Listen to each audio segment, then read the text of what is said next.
Comment aborder des réunions selon son profil MBTI?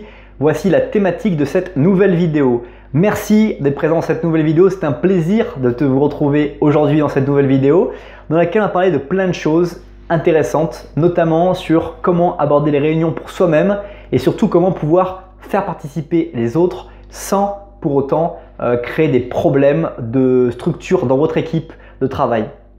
Donc n'hésitez pas à rester jusqu'à la dernière seconde de cette vidéo parce qu'il y aura des petites pépites jusqu'à la fin. Mais avant cela, vous êtes naturellement libre de découvrir la description qui se trouve derrière cette vidéo pour découvrir mon travail, les perspectives que je vous propose avec pas mal d'informations qui sont gratuites et qui sont pas diplômantes mais qui vont vous développer personnellement et peut-être éventuellement aussi professionnellement. Hésitez, ça ne mange pas de pain, c'est une petite description très simple et très claire dans laquelle vous trouverez mes livres préférés, les livres qui ont constitué qui je suis et des vidéos, des formations, etc. Alors, quelles sont les différences qu'il faut observer par rapport au profil MBTI dans l'abordage d'une réunion, dans le fonctionnement d'une réunion? Les points les plus importants sont le côté extraverti d'une personne ou les côtés introvertis. Pour plusieurs raisons. Parce que les fonctionnements sont complètement différents et ils sont pourtant très complémentaires. Dans une réunion, on a besoin de tout le monde, on a besoin des idées de tout le monde. Cependant, on va devoir composer avec la faculté des gens à discuter ou pas avec les gens de la réunion. Quelqu'un d'extraverti aura la capacité de pouvoir émettre les idées telles qu'elles viennent. Tandis qu'un introverti aura une capacité à émettre les idées après une longue réflexion. Ce qui fait que les introvertis vont être dans une réunion beaucoup plus en retrait, beaucoup plus à l'écoute, beaucoup plus dans la compréhension de ce qui se passe et trouver des nouvelles idées. Tandis qu'un extraverti va être animateur, va parler, etc. Parfois même à faire oublier les autres qui sont introvertis. Cependant, les introvertis sont souvent la clé de toutes les ressources parce que l'extraverti va lever des sujets et l'introverti va trouver des réflexions et des points qui vont permettre de converger ensemble. L'extraverti a tendance à s'exprimer spontanément en réaction à quelque chose, alors que l'introverti a tendance à être retenu, bien qu'ayant des réflexions. Pareil, l'extraverti peut perdre son énergie lorsqu'il a peu d'échanges. Donc si une réunion va être basée trop calme, trop, on va dire, avec un monologue, avec quelqu'un qui va être trop à vouloir finalement faire le patriarche, l'extraverti va perdre son énergie et ça va devenir plus compliqué. L'introverti va perdre son énergie lorsque peu de place est donnée à la réflexion.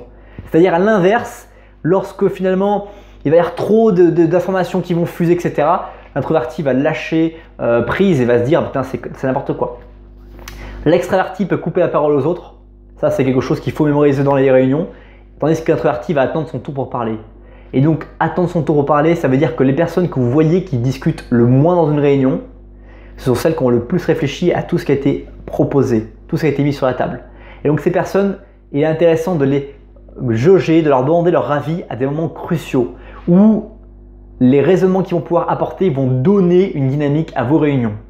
Donc en gros dans cette vidéo, de quoi je vais vous parler? Je vous parle de la première chose, il faut repérer votre profil. Êtes-vous plutôt extraverti? Êtes-vous plutôt introverti?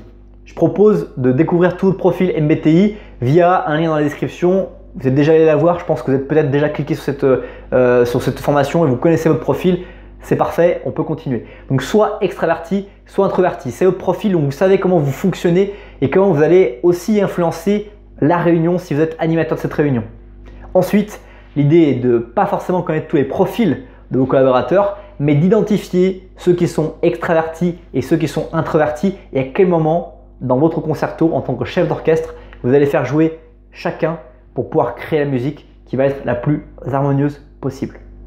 J'espère que cette nouvelle vidéo t'a plu. Si c'est le cas, n'hésite pas à cliquer sur le pouce bleu, à partager cette vidéo si elle a pu aider les gens que tu peux connaître dans ton entourage. Et également, laisser en commentaire l'astuce, l'idée que tu as découverte à travers cette vidéo, que tu vas mettre en pratique dès maintenant, ou en tout cas qui va peut-être résoudre une de tes situations que tu vis actuellement et qui est très difficile pour finalement toi d'avancer.